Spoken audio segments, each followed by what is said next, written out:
Deal with the unprecedented influx of desperate migrants from Myanmar and Bangladesh.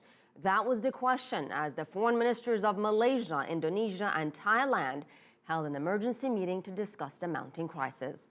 Rian Maelzer reports. The three-way meeting began with the traditional ASEAN-style handshake, but for once it didn't produce the typically vague ASEAN-style pronouncements. Instead, in an abrupt U-turn, Malaysia and Indonesia, at least, agreed that saving the lives of thousands of Bangladeshi migrants and Rohingya asylum seekers trumped all other considerations.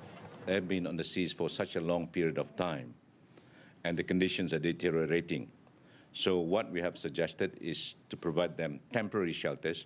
What we mean by temporary shelters, that the international community must accept the responsibilities to resettle them in a third country or repatriate them back to the countries of origin.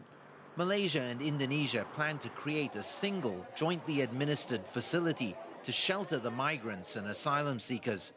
Less than a month ago, the leaders and foreign ministers of Malaysia, Indonesia and Thailand met here for the ASEAN summit.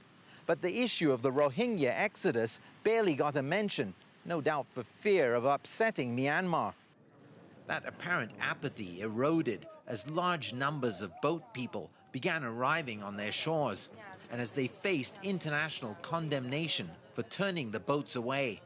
I think Malaysia clearly has the most to lose because it is the chair of ASEAN.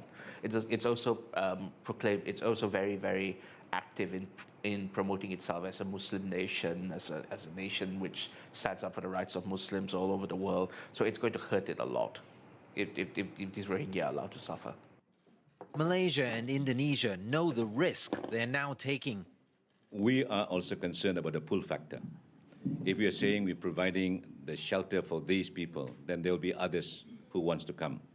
But what we have clearly stated, that only those people now in the high seas, that we will take them in.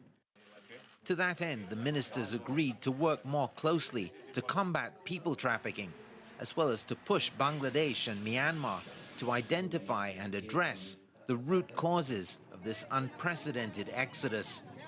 Rian Maelzer, CCTV, Putrajaya, Malaysia.